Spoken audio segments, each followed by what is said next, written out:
You leave her by the phone. She's just another story, another bag of bones.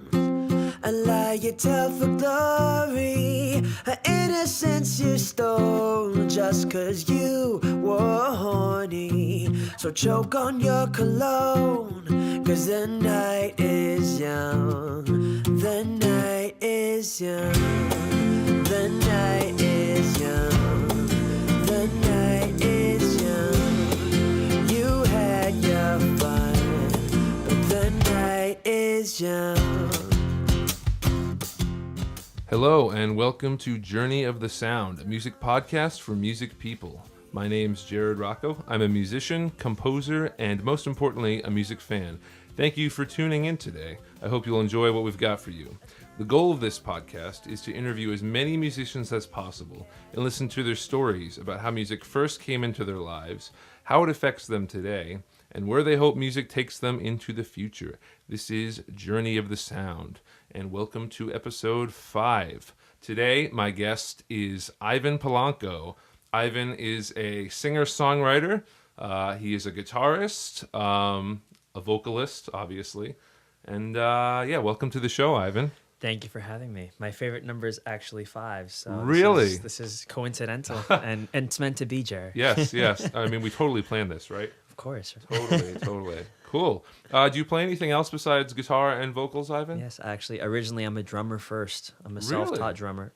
Okay. I specialize more so in percussion, so a lot of conga and cajon. Oh, okay, I cool. taught myself how to play in the kid, and my father's a singer-songwriter, so I played drums for him when I was a kid, actually, for his band. Oh, no way. That must have been a cool experience. It was awesome, man. It was very strange to be 9 years old in New Yeah. York City clubs, but we made it work. Wow, we would that's sneak cool. me in. So you say it was started his early. birthday. Yeah. Nice, very Yeah. cool. So we'll get into more of that stuff in a second, but Sure, man.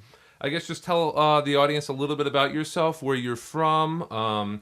We already went over what you play, but maybe a little bit in your background about how you got started into music, taking lessons, anything like that.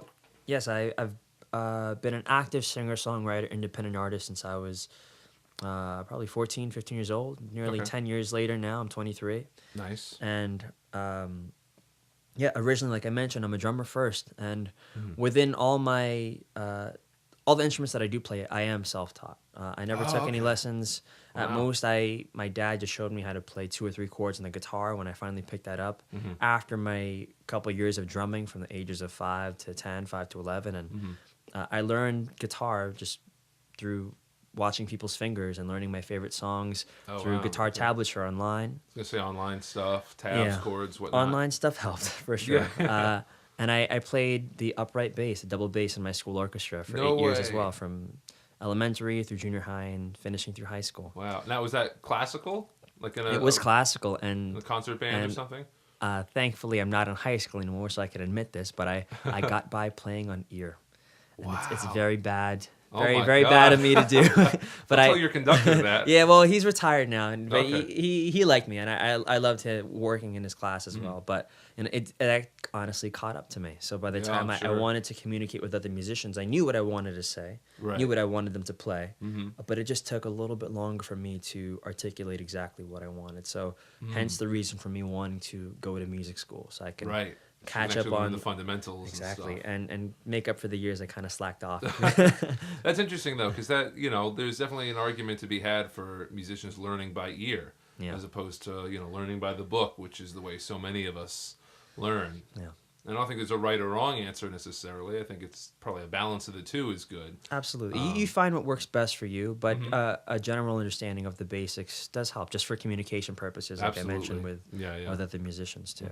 Yeah. Cool. When did you notice it started to catch up to you? Was there a certain piece that you guys were doing or something? Oh, where you're I like- knew from the beginning. You man. knew from the beginning. The thing yeah. is, it was never drilled into me from the time Okay. I was in elementary. They kind of assumed that we all knew how to read. Oh, wow. And I don't get me wrong, I knew what certain notes were called on the Rhythmic bass clef. stuff like quarter notes, half notes, kind of stuff. Okay. But when it came, I should rephrase. When it came to sight reading, that was not my strong suit. Okay. I eventually would catch on to what notes meant what with my fingering on Okay. the Yeah, bass. sure. But because the sight reading was not a strength, you know, I Mm-hmm. would just go based on ear, and Oh, it wow. honed my skills as a listening musician. Absolutely, So, absolutely. as you know, for myself, when I'm listening songs or when I'm playing backup for other people, I can catch on pretty quick. Right. And that's a great skill to have. Yeah, You know? I'm happy it was honed. It was Yeah, just yeah. honed unintentionally. Yeah, it happens. That's, Yeah. you know.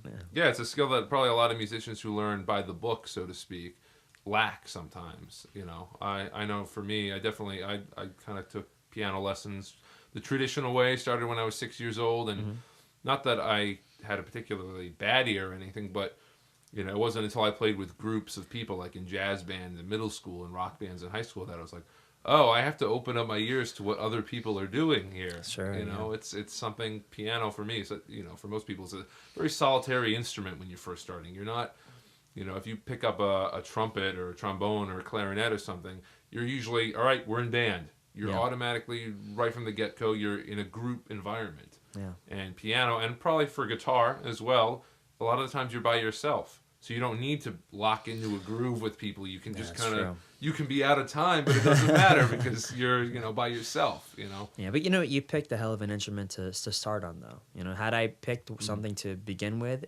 now looking back, I wish it was piano. 'Cause- Really? Okay. Only because that skill just transfers over into reading music Oh, and absolutely, you know yeah. understanding theory a bit better. Yeah. You can get by on just seeing what feels best with grooves, with drumming, you That's know, true, and that's true. guitar. It's cool. But hey, everyone comes from a different spot. Yeah, yeah. That's what it's all I'm about. not ashamed of it. It is No, what it is. It makes you who you are today. Exactly, yeah. Exactly. Cool. So I guess you kind of answered this a little bit already, but how did you get introduced to music when you were growing up as a young boy? Sure. My father's a singer-songwriter.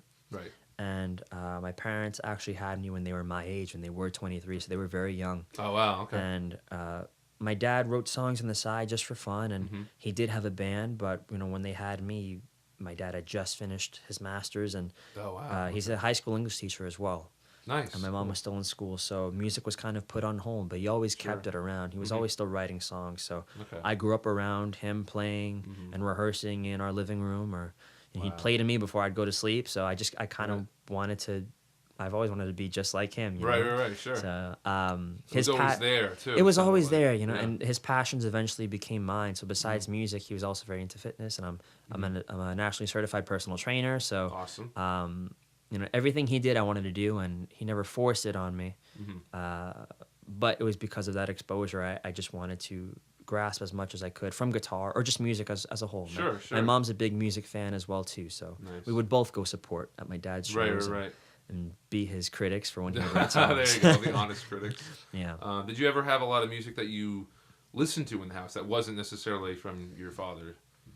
There's like CDs, cassettes, whatever. Yeah. Well, thankfully, my parents' taste in music is very eclectic. It wasn't solely rock. It wasn't Yeah, I was gonna solely ask. R&B. It spread across the gamut of every single genre, thankfully. So there was some Bob Dylan, there was some Led Zeppelin, of course, in the house, Nice. and I'm a '90s born baby, in Nice. '93. So I loved growing up with Nirvana and Soundgarden and Nice, Alice in nice, Chains and yeah. all that Love that grunge stuff. scene, and but I have a deep appreciation for the classics. I love Nat King Cole. I love Nice. international music, Latin music. Yeah. A lot of soundscape stuff too is really cool. So just within every genre, I have artists that I really admire. But if I had to pick one in particular that I grew up listening to, my all-time favorite's Jeff Buckley. Oh, really? Yes. Huge I think Jeff you've mentioned Buckley that to me fan. Yeah. before. Yeah. Yeah. That's cool. Why is that? Why do you like Jeff Buckley so much? Well, for sentimental purposes, I guess you know when I was 4 or 5, that was when he was really starting to hit the scene, and my dad was a huge fan of his. Right. So his CD was just always playing in the house. But growing up as a fan over years, and Right. he only really released I was one gonna say, he album only had one while he album. was alive. Right. There's another one that was released, but after he died. Right. You know, I've grown and matured as a listener. So what I once liked just for its catchy melody, I now have a deeper appreciation for because of its lyrics, because Right. of the musical elements involved Right, the with songwriting the band. craft. Yeah, it's so masterful. It's Absolutely. fantastic to listen to, and the fact that there was only one album, he really left his mark. You know, besides just his natural ability as a singer and a Sure. guitarist, he was a Yep. very good guitarist. Yeah. He was a special guy, man. So music-wise, I always, that I try to emulate him, but he's just someone I look up to. Sure. That's awesome. Yeah. Do you remember what your first musical memory would be? Reaching way back in the recesses of your mind? You know, it's funny you asked me that. I know exactly what it was, man. I was 4 years old, woke up on a Saturday morning to watch cartoons, couldn't find Cartoon Network, and I passed by MTV. Whoa. Now, what year would this have been? This was mid-90s? 96, 97. Okay, yeah. Yeah, probably 97. And I don't know if you know the band Hanson. Oh, yeah, of course. Bop and all that stuff. Yeah. Besides Jeff Buckley, I loved them growing up. The three brothers, The right? three brothers. But besides the fact that, you know, their music was kind of, it was very melodic in the sense that it kind of drew people in with its chorus, catchy choruses. Very catchy. I love the fact that they were kids and they were That's true. on this They huge were relatable platform. to you at that time. Yeah, man. So I remember I was trying to find Cartoon Network, passed by MTV, the music video for their hit song Mbop came on. Yep. And I remember looking at them, I was like, Whoa. they're having fun. And this is their own song. Like, I think I can do that. Ah, I that's pretty cool. grabbed 2 spoons from my kitchen Yeah, yeah. and I started playing on my mom's cabinet. Oh, my God. And it left marks all over the place. But that was literally the first time I just tried to emulate the youngest brother, Zach, who was playing yeah. drums. Okay. And Cool. my parents woke up and their cabinet was destroyed. But they're like, gosh. wow, there's something here. But there's potential. Ivan likes drums. And that was the start of my... Okay, and my that's kind of how you musical got beginnings. into drums from there? Yeah. Okay, cool. Because of Hanson. Because of Pretty cool. Hanson, man. Nice. That's awesome. Yeah. So you said you're self-taught. You never really took any lessons or anything? No. Is that for vocals as well? Self-taught vocals? Or through your dad, maybe? Yes, well, yeah, you know, my dad is also a self-taught musician, so... Oh, he is? Okay. Kind I of generations kinda- of I- self-taught musicians. Yeah, I mean, it worked in its own way, like I mentioned earlier, because we both found our own style Right. without having the confines of what you know, what an artist was supposed to do within Right, chord sure, structure sure. and stuff like that. Mhm. However, in regard to my beginnings, I would say that the very starting point was just, again, trying to emulate my dad. So because he was singing, my lessons really were simply watching him. My lessons Right. were listening to Led Zeppelin. Right. But at the same time, like I mentioned earlier too, I do kind of wish that I had some early tutelage, so I would have a bit of an easier time here in music school. It's all good. Now as a It's all college good. student. You glad you went to music school, though? You kind of catching up now? Yeah. Being one of the older students in undergrad, it's been humbling to know that. I wouldn't consider myself to be a very boastful person, but you know, I have confidence within myself and my ability. But it's nice to talk to a freshman who can just school the hell out of me with like all the music theory stuff, and you know, I've had to ask them for help, man. But that's how I've met, you know, great people and great musicians and friends too. So being here at a music school, it was more so for the networking purposes, besides just learning to play catch up on the music theory. I wanted to be around other musicians, people who had the same passions. So. Absolutely. It's a great place to be. It's all about the networking, you know? Yeah, big time. And like you said, it's always good to kind of get your ass kicked once in a while. Yeah, you know? yeah. It happens to everyone, man. So Yeah. it's not a bad thing. Yeah, well, it gives you perspective. I think it's the time. biggest advantage of that is, you know, if you're a big fish in a small pond, you can feel like, oh, I can conquer the world. And that's a good thing to have that confidence, but you don't want to be, you know, totally surprised and kind of horrified when you realize, oh, there's a bigger world out there, and, you know, you're not so high on the totem pole as you might have thought. Yeah. It only makes you better, though. Absolutely. Okay. Cool. So let's move into some influences. I know you already mentioned Jeff Buckley. Sure. But I guess who are your biggest influences, and how do they influence you? In what ways? Sure. Well, with my musical style, I say I play more within a pop R&B kind of genre, a fusion of both. Artists that I would relate my music to now is kind of like a blend between Ed Sheeran and John Mayer or Bruno Mars, something of that sense, because I do incorporate acoustic guitar, but some of my music is very melodic and just kind of somewhat danceable, I guess you could say. Sure, absolutely. But as far as influences go, like I mentioned, I like Jeff Buckley, but I really, really enjoyed the singer-songwriters of the 70s. Okay, sure. That was a big era for singer-songwriters, Yeah, too. Jim Croce's one of my favorites. Oh, nice. He's great. And what's his big hit? Is Something in a bottle. Yeah, Time in a Bottle. Or, Time in a Bottle. Yeah, Yeah, not Message in a Bottle. Yeah, that's That's the Police. Good Great song too, though. Yeah, definitely. Yeah, but yeah, he's got a cool voice. yeah, singer-songwriters of the '70s were great. I'm a big Morrissey fan. I like the Smiths. Really? Yeah, yeah. Okay, that's cool. Now, knowing your music, I wouldn't have guessed that right off the bat. Yeah, it's they played a big role. So absolutely. I'm a little more familiar with Morrissey's solo stuff. Really? That's funny. I'm the opposite. I know more Smith stuff. I don't know Really? anything about Morrissey's solo career.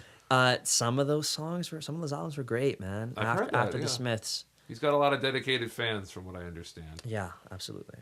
That's But cool. I'd say within that 30-year period, 70s, some artists in the 80s and 90s especially, I kind of have a blend of several artists. For me to list them off one by one, I mean, I could, but I've also mentioned some of them already. Yeah, it's all good. But just It's all the good. overall evolution of music from the singer-songwriter to the big rock bands like Led Zeppelin, and then transferring over to the Smiths and Morrissey in the 80s, and then the 90s grunge scene. I kind of was a blend of all, because those are the era. That's the era as my parents grew up in. Right, sure. That's what they were listening to, I'm sure. Yeah.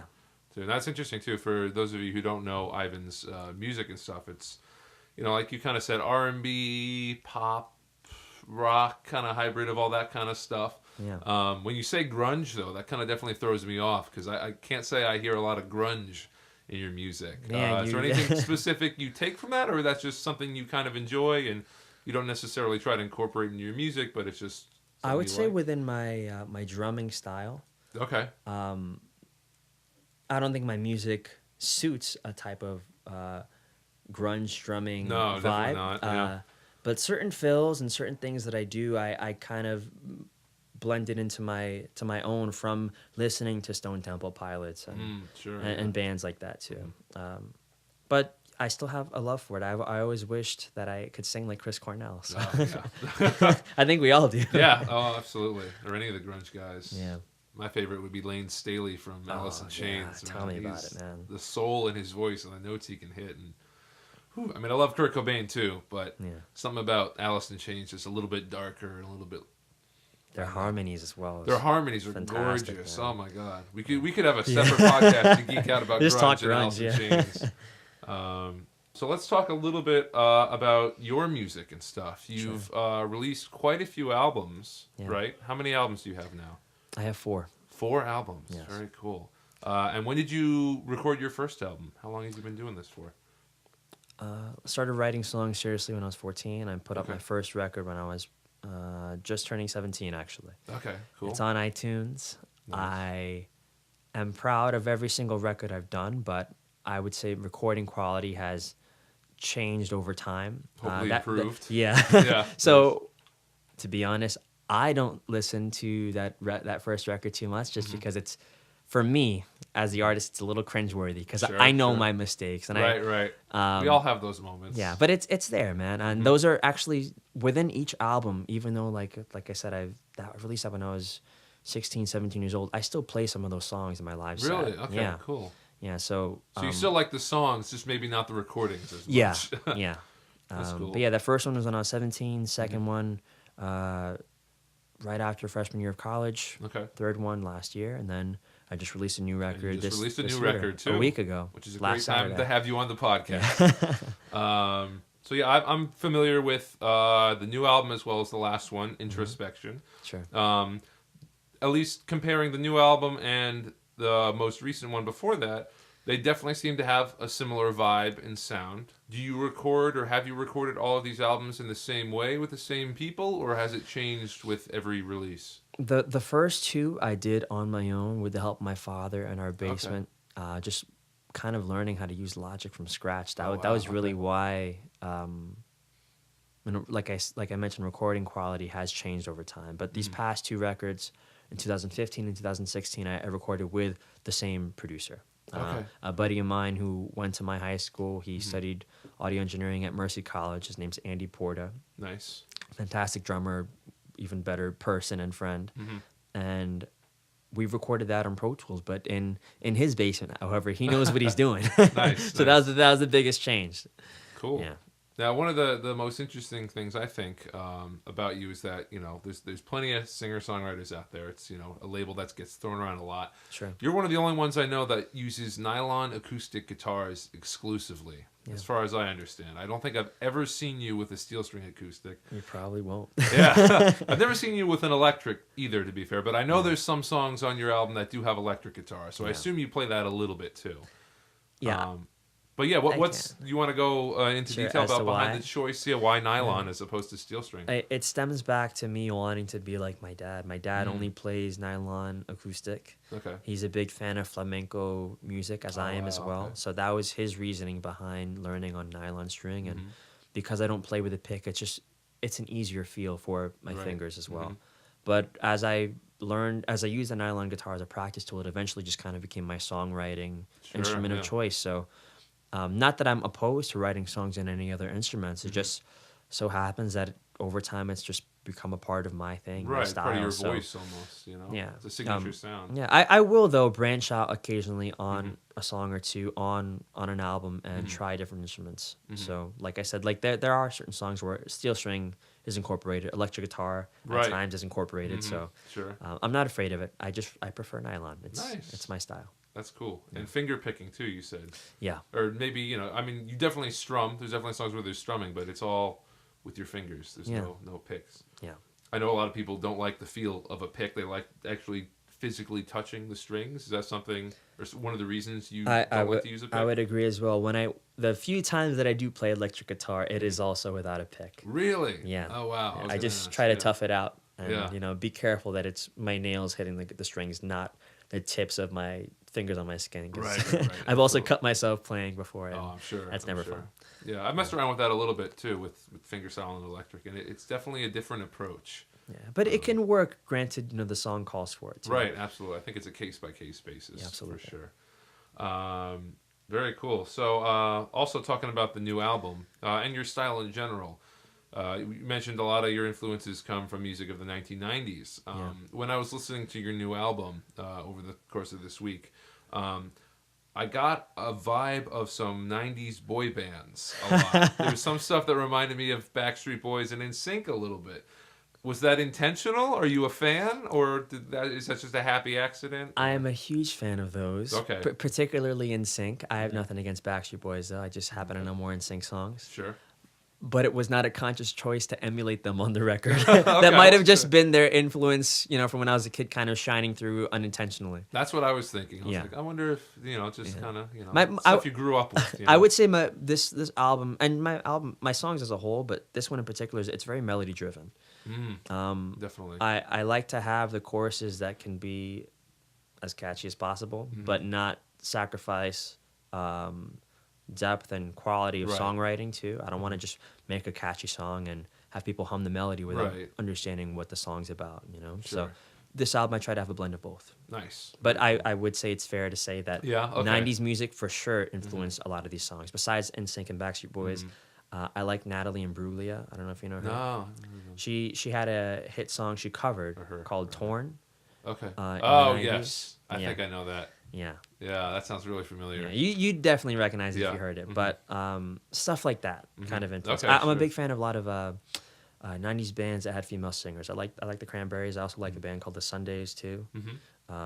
So that they played a role in the songwriting of this. So yeah, there's a few yeahs in there at some point. Yeah. I think it was on there's this track called What You Want to Do, and there's kind of a post-chorus part that I'm like, that's straight up in sync right there. I don't know if you know the section I'm talking about. I do, man. Yeah. I love it. It works really well, but it's like, oh yeah, I'm feeling that 90s boy band sound right now. Man, if it works, then there's nothing wrong in my opinion. No, not at all.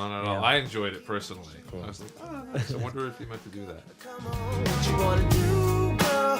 What you wanna do, girl? What you wanna do, girl? You're so controlling, tired of all of your scolding. What you wanna do, girl? What you wanna do, girl? What you wanna do, girl? No more provoking, do your own damn controlling, baby.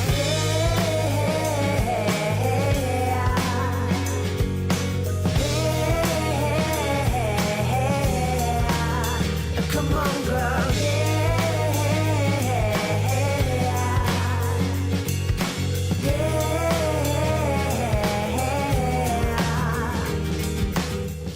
So the title of your new album is called Nice, and there's also a track on there called Nice. Care to explain why you called it that and why you wanted to name the album after that particular song? Sure.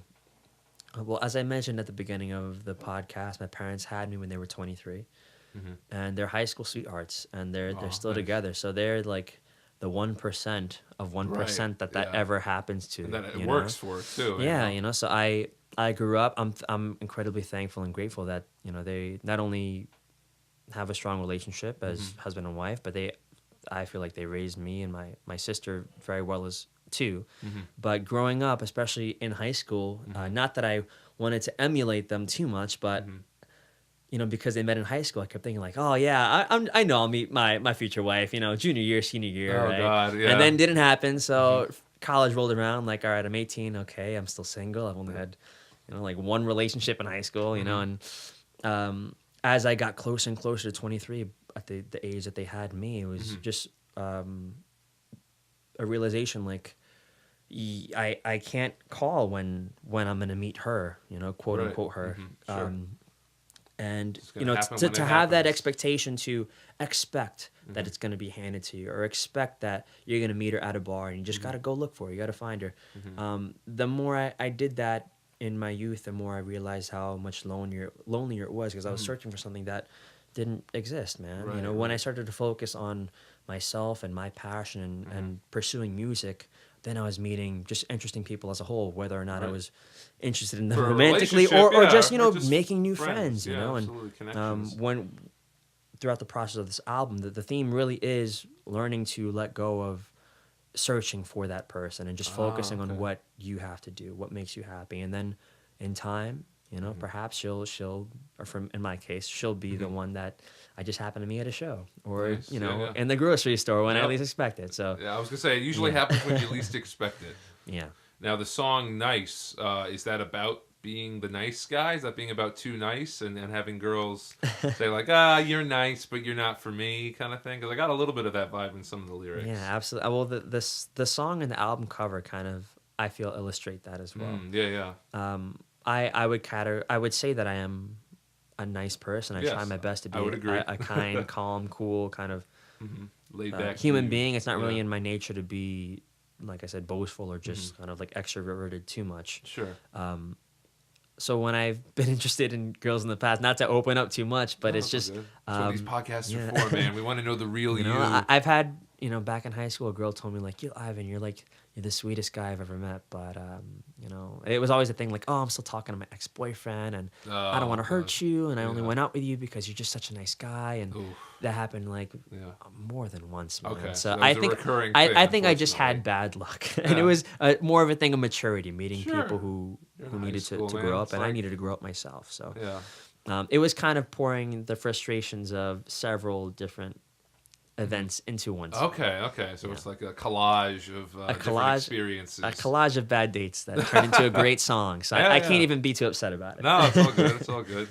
Those breakups and stuff, unfortunately, they do make some of the best songs. Yeah, man. So as far as the album goes, are you giving it away for free? Are you charging for it? And this kind of gets into a bigger topic of, people valuing music in today's modern world and society. What's your approach in that for this one as well as maybe previous albums as well? Sure. I would say that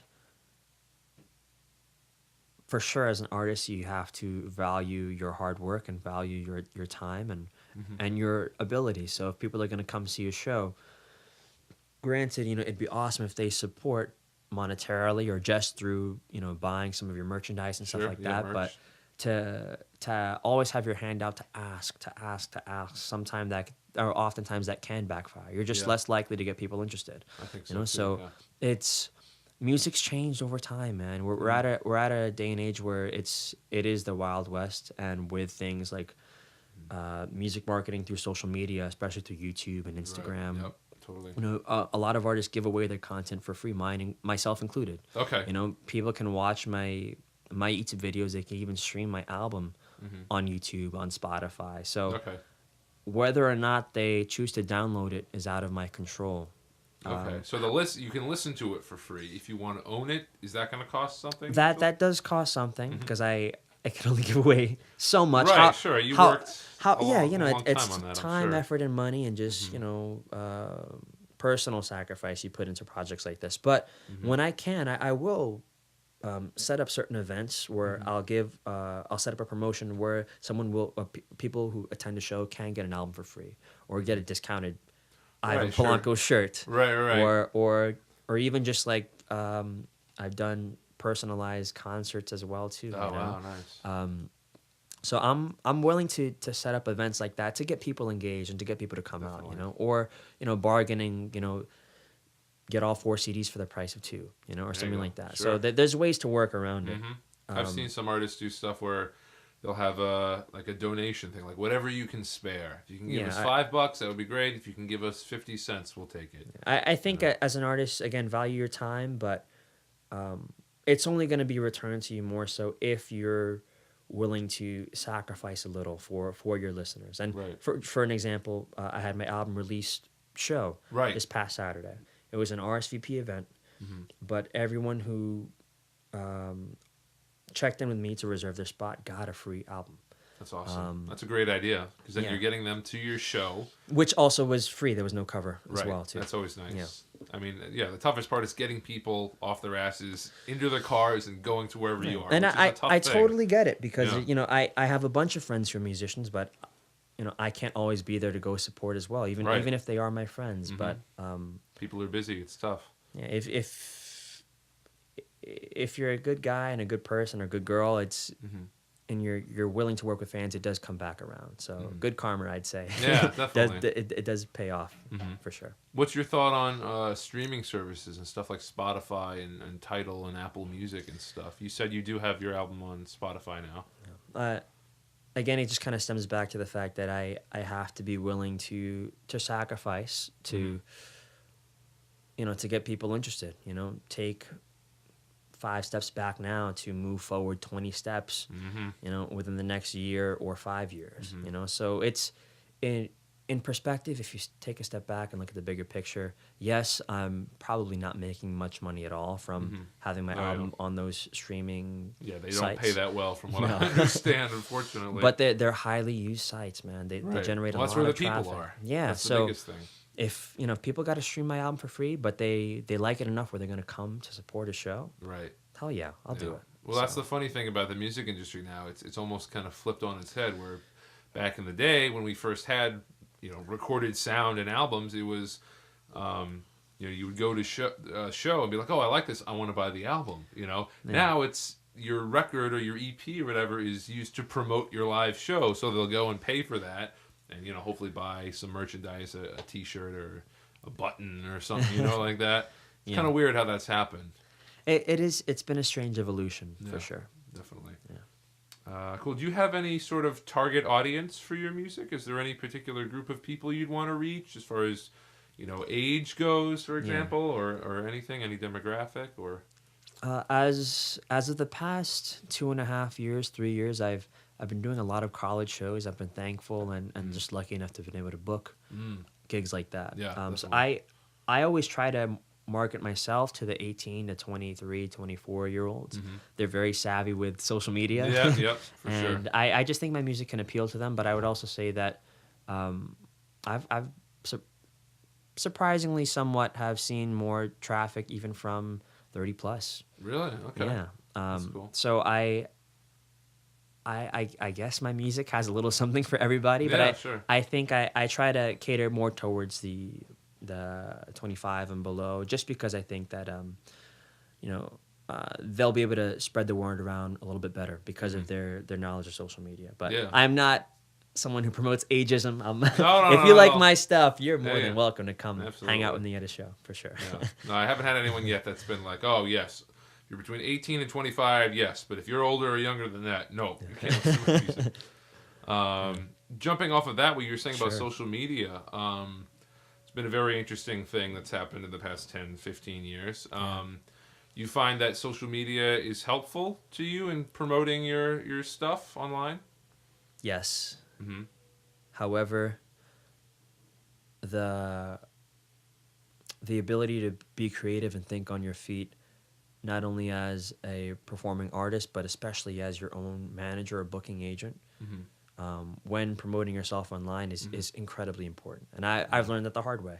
You know, How so? The hard sometimes promoting yourself a little too much, posting too often can kind of oversaturate Yes, your fans yeah. with too much material from you. And then if you don't post enough, you kind of get forgotten. Right. People So forget it's that you're doing it's a stuff. happy blend of both, making yourself present, but not being in everyone's face, being obnoxious. Right.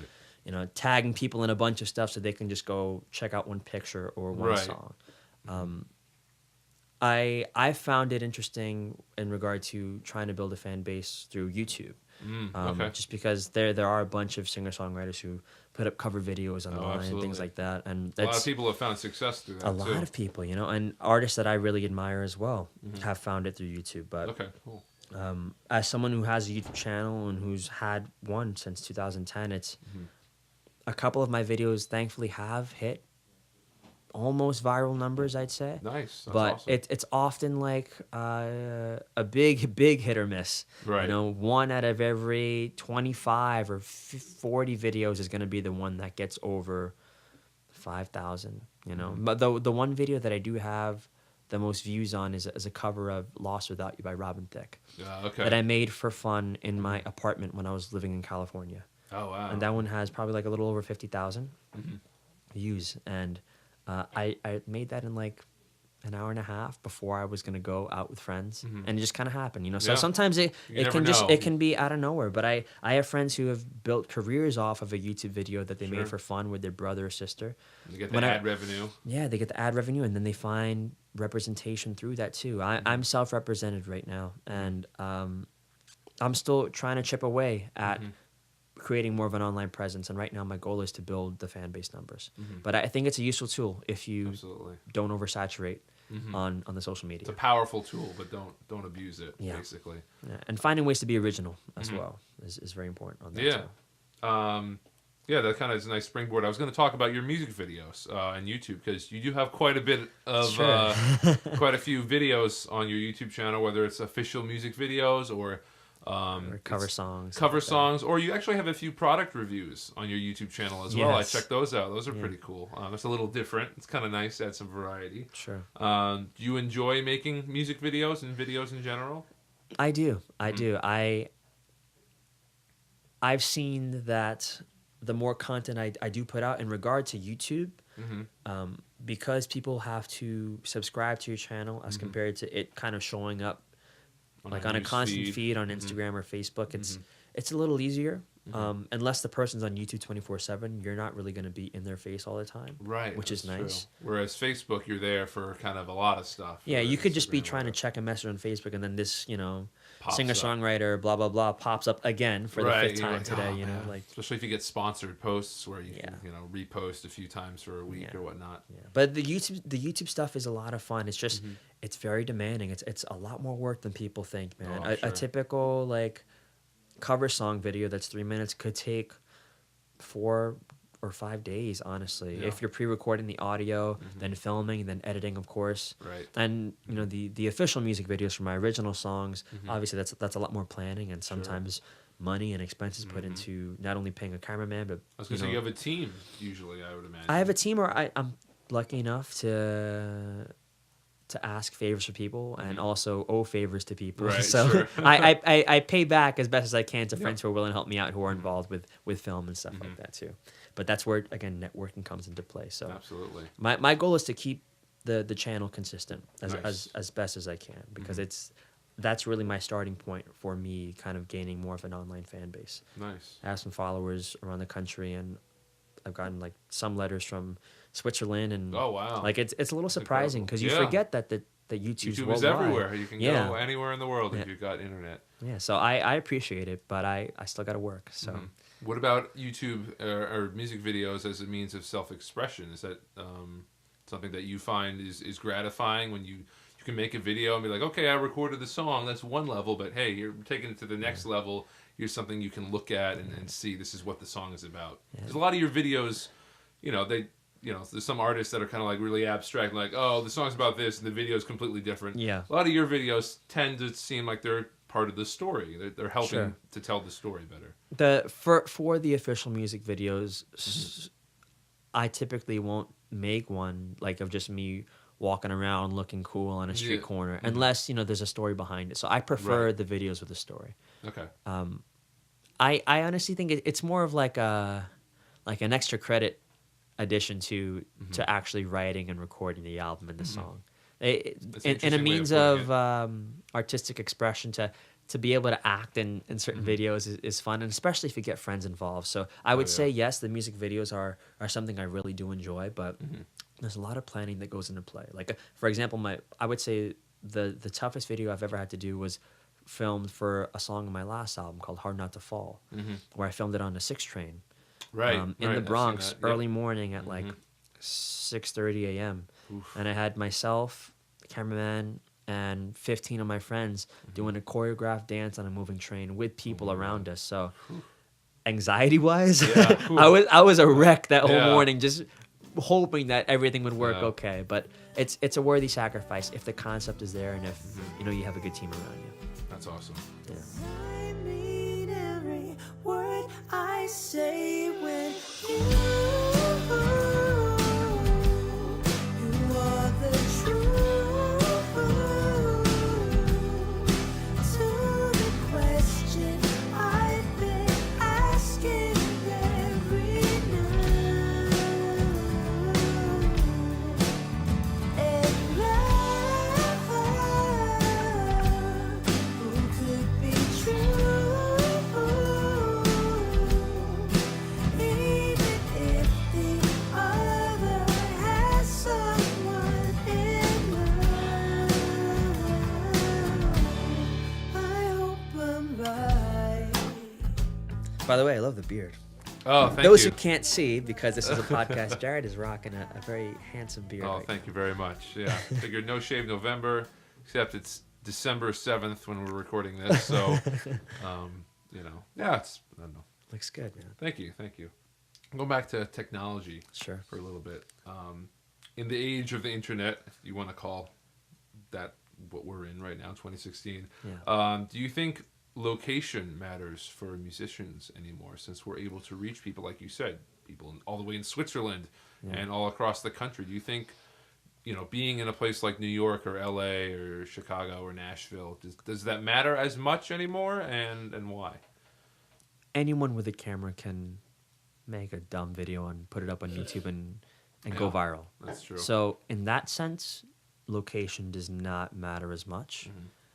But to carry out and make it a career, to be an active performer and not just someone who makes YouTube videos in your room, Right. I would say it does matter. Okay. You can build a great following in your hometown, and if that hometown's a little hole in the wall town in Sure. in a big state, where there's not too many people, that's awesome. And if it helps provide for you, fantastic. But if you want to turn it into a career where you can provide for yourself and kind of reach bigger scales, then you kind of have to consider, relocating to places that have more traffic, that support original music in a bit of a stronger sense, and have some more marketing dollars put into their entertainment industry, like cities like Los Angeles or New York or Nashville as well. Even Atlanta, Georgia, has somewhat of an entertainment scene besides music. Like there's a lot of acting, a lot of film and television that goes on in Atlanta as well too. Wow. That's cool. So in that sense, yes, location does matter, I'd say. Okay. Cool. Now, you said you lived in California for a little bit. I did, yeah. And also, you're originally from New York, too. Yes. Why did you go out to California? And when was that? My freshman year of college, entering SUNY Purchase, I did not get into the music conservatory. I was a biology major and I hated it. Really? I was going to say that threw me Yeah, for a loop. I Would not expect that.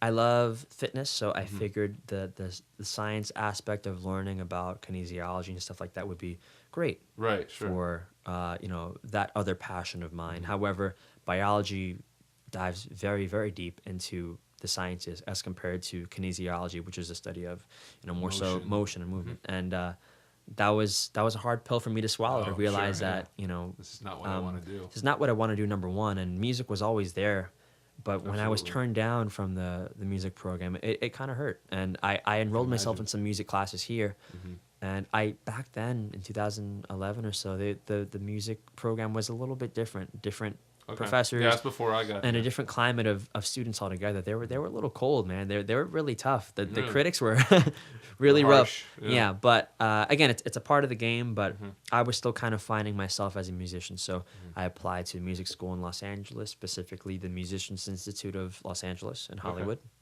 Got accepted. Wow. And I went over there, man. I took a chance, met great people. I learned a bunch, and it specialized more so within an independent artist program. So they covered audio engineering, they covered music business. That's There were great. some songwriting classes and music theory classes I had to take, but there was also like Photoshop classes, building your own website. Wow. So okay. that kind of Cool. that was That's really a useful bunch stuff. of great stuff that I took with me. And when that program finished after a year and a half or so, moved back home because Oh, okay. I So it was a pretty short degree. it was a short. I could have stayed longer. Okay. I just didn't have the funds to stay. Oh, sure. I couldn't find a Imagine. job as a trainer. Yeah. No one was taking me seriously because I was some 19-year-old kid who wanted to train It's tough, man. It's people, tough. you know. But I moved back. Didn't plan on finishing school. I just wanted to gig and work Right, and and play. make that my life. It's awesome. But after 2 years of doing that and just gigging just and stuff. just gigging and realizing that networking wise, I was kind of in a rut. I would play these shows, but I didn't know what I was doing in Right. New York City. And I just didn't feel like my music was really accepted out there. So I came back to school. I got in the program finally here at SUNY Purchase. Nice. And I'm, finishing my undergrad degree now. Nice. That's awesome. Was there anything you think? I mean, it sounds like you took a lot of good classes Yeah. at the California school. Was there anything, or maybe, what was the one thing you think that was different that got you into the school the second time you applied as opposed to the first? Was there anything that was changed? Like, okay, now I have this. Yeah, well, to go travel across the country like that, you have to make the conscious choice that you're going to give 100% of your Absolutely. effort into it. So there was no half-assing on my part. I had to go all in or nothing. So Right. that change of attitude, I think, allowed me to work harder, and I gave myself the chance to understand it's okay if I fail at this, because at Right. least I'm giving it a try. So Right, absolutely. that attitude allowed me to be more interested in booking more shows, Yeah, to get more involved Okay. and meet people and network more. So because I didn't have any family out there also. Right. Okay. I was just you were going kind of by yourself. I was by brand myself, New, yeah, trailblazing. man. So by the time I came back, I feel like it was a different Ivan. Yeah. And sure. having the experience of playing a bunch of shows out there and having a second album under my belt finally since high school, because I came back when I was roughly 19, 20 years old. I just had a little more to work with. So Yeah. I think the people at SUNY Purchase saw Yeah. that, and they took a chance with me. And I willingly admitted, my music theory is not my specialty, but Sure. I'll work my ass off to make sure I learn it. So And obviously they saw that potential. It's like, okay, cool. yeah, thankfully they did. I've enjoyed myself so far. Nice. Good. That's a good thing. Do you think living in the New York area, like, kind of going back to the location thing, do you think that's helped or shaped who you are as a musician, as opposed to if you were, say, somewhere in upstate New York or Pennsylvania or out in the Midwest or somewhere? Yeah, I would say so. I would say the fact that I'm from New York, it's a very lower New York. Yeah. New York's bigger than people think. It's not Yes. just New York City. But the fact that I'm from, I lived a good part of my childhood in the Bronx, and I Oh, moved okay, to wow. Westchester and White Plains later in elementary, junior high school. Okay, And okay.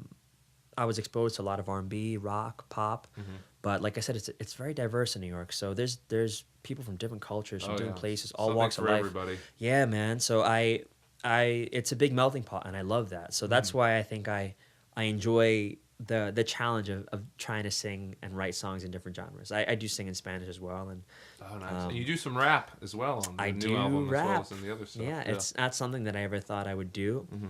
I would never freestyle because it's not my. I gotta prep. Serious stuff, yeah. I gotta prepare. But if I gotta, throw in a rap verse, I'm not afraid to do No, it. sounds great on the new record, too. Thanks, man. Had I grown up elsewhere, Midwest or down south, maybe my influences would have been more country based.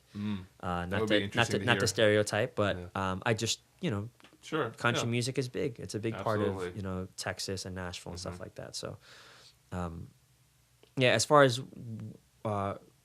back to location, I've honestly felt that New York's awesome, but living in Los Angeles, I found my music was a bit more accepted.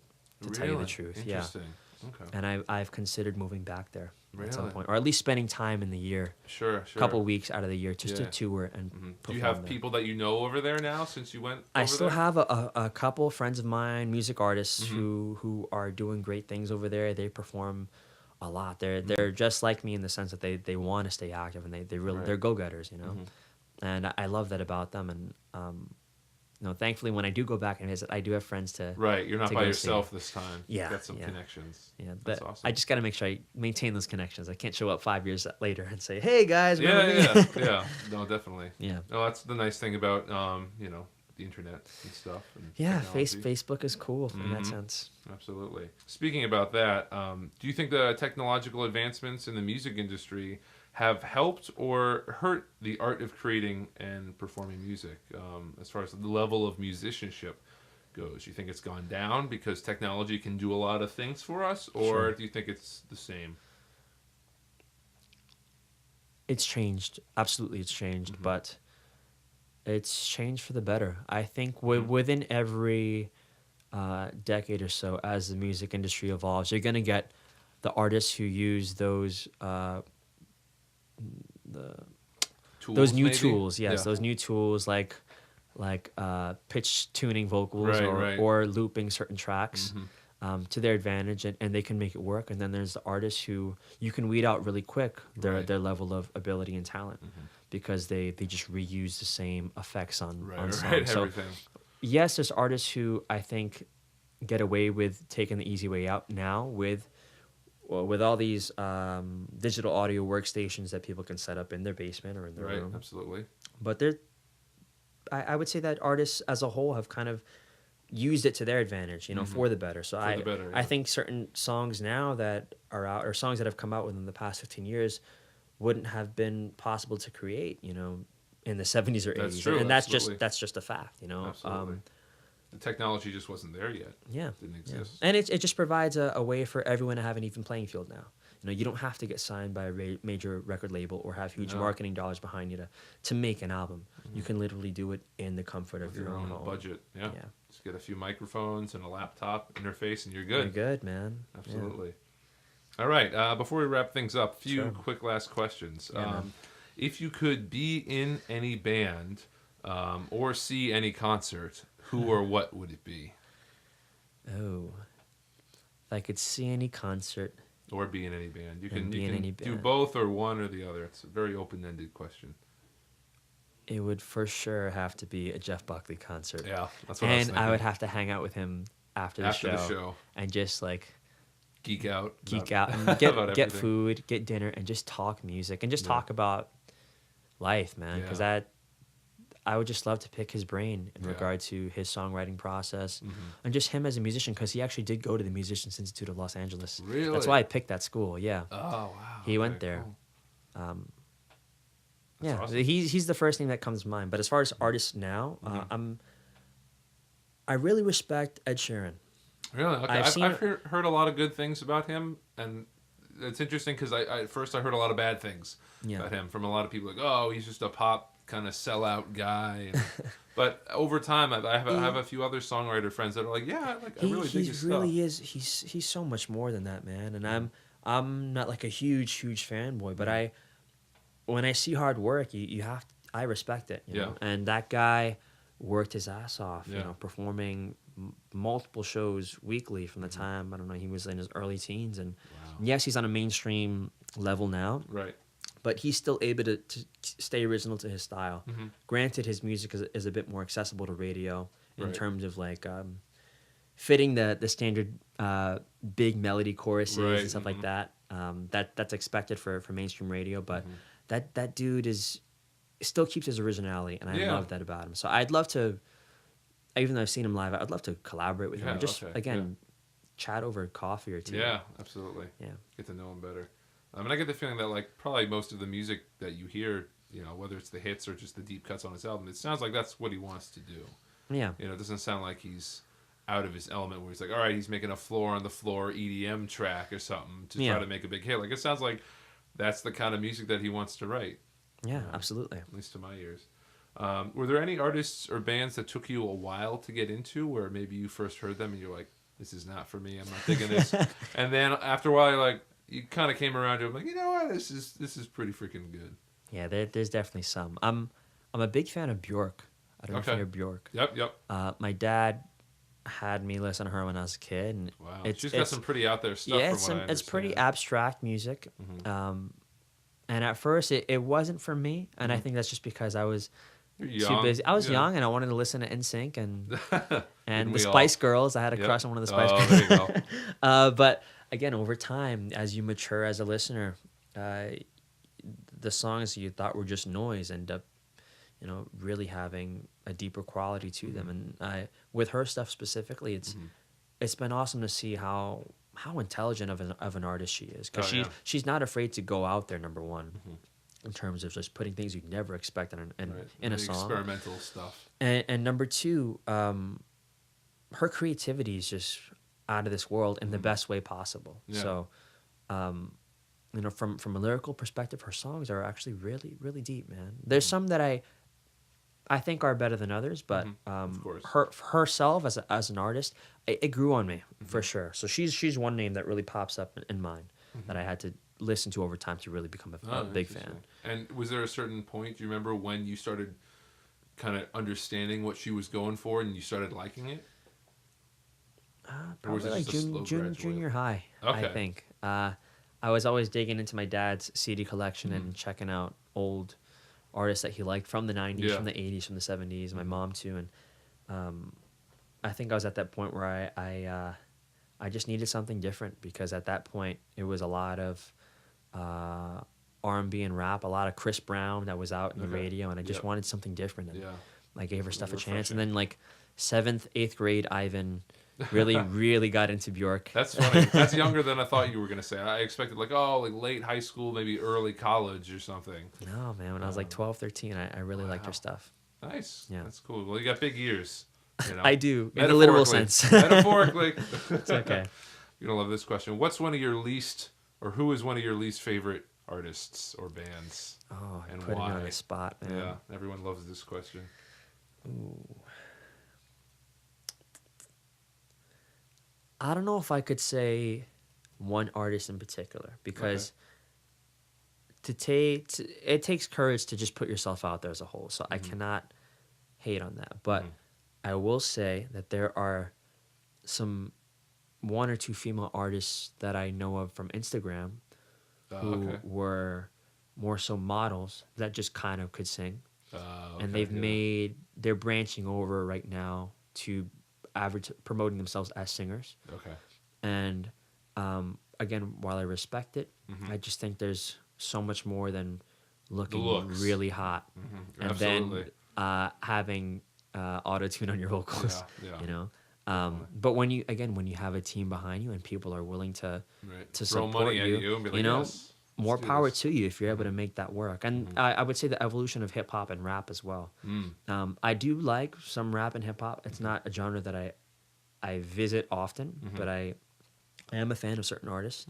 But I feel like the evolution of the hip hop and rap game has also changed too. It's more so about who makes the most money and who's balling right now as compared to who's the toughest. Right. That evolution of the tough guy rapper to the rich guy rapper. Yeah. It's two different worlds, man. And a lot of 90s and late 80s rap was about the tough guy. But street cred almost. The street cred, not that they had to I wouldn't respect someone because they got shot or if they killed somebody. I prefer if they didn't, but there's a little more honesty, I feel like, in the tough guy, because he's not afraid to go there.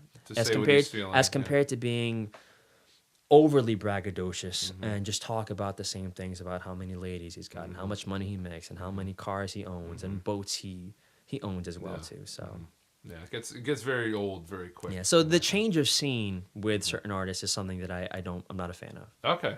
In that sense, but an artist in particular, no one really comes to mind. Okay. That was a cool answer. I wasn't expecting that, but I like that. Nice. So to wrap things up, what would define success in music for you for the next 5 years, 10 years, and 20 years? My ultimate goal is to not be a personal trainer anymore because my music career just takes off to the point where I don't need that extra income. How I get there, I'm open to working with an indie label. I don't know necessarily if I want to be on a mainstream level because I just don't feel like it suits me as a person. Sure. Yeah, it's got to And be if the right I did, fit. it's got to be the right fit, and I got to make sure that I still can maintain my originality within my songwriting. Absolutely. And that's my biggest fear, to lose that too much creative control. Right. If I were to stay independent and still find success to the point where I can travel the world and tour, You get like a manager or something maybe? I would be completely happy. That's really more so what I'm working towards. An artist I really admire right now, and I've been a big fan of, is Kina Grannis Oh, okay. on YouTube. Her music's very different from mine. It's much more singer-songwriter based, a little quieter. But that lady, man, she's toured the world multiple times. She's had several viral videos, and she's an independent artist. She doesn't belong to a major label. Really? Wow. Yeah. That's amazing. That's, again, something that probably couldn't exist 20, 30 years ago. Yeah, man. But she's able to provide for herself, even though it's I would say a humble lifestyle compared to Right, sure. someone It's not like extravagant. the Justin Biebers or like the Miley Cyruses, you know. Yeah. But I would love that, you know, to be independent, have that creative control, have a solid team behind me, and tour Yep. globally, but not have the expectation from a label to try to yank these Right. specific Hits or hits whatnot. out of me. Yeah. You know, I'll write the music I want to write. Right. Absolutely. Don't tell me what to write. Yeah. If you have constructive criticism, I'll listen. Yeah, you heard it here first, labels. Cool. And lastly, what are your musical goals for the future now and for the future? I mean, I guess you kind of answered that a little bit. Yeah. Besides touring or anything, like what would what are you hoping to do? You just released an album now. You just released another music video, right? Yes. Yeah. For Fight the Fear, I think. Yeah, the single "Fight the Fear." Yeah. I imagine you're going to keep wanting to record into the future, new albums, new singles, more videos, I'm sure. I definitely want to film music videos for the other songs on the album. Okay. At least probably 4 or 5 other songs from beginning of 2017 through next fall. And I would like to actually set up my first bigger tour, not just a tour within in-state. Right. But to be Like able to just global travel, colleges or to whatnot. travel the Northeast would be awesome. And I actually want to set up gigs in Los Angeles or just California as a Yeah.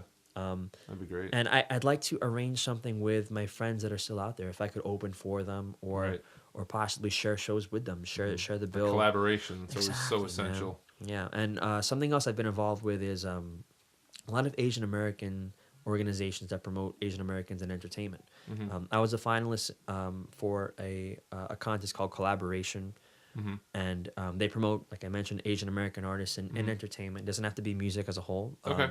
That's cool. But I became a top 6 finalist for them in 2014. Wow. And That's awesome. I didn't win the whole show, but through that experience as a whole, I was able to just meet so many other people. That's how I was able to book more college shows. Right.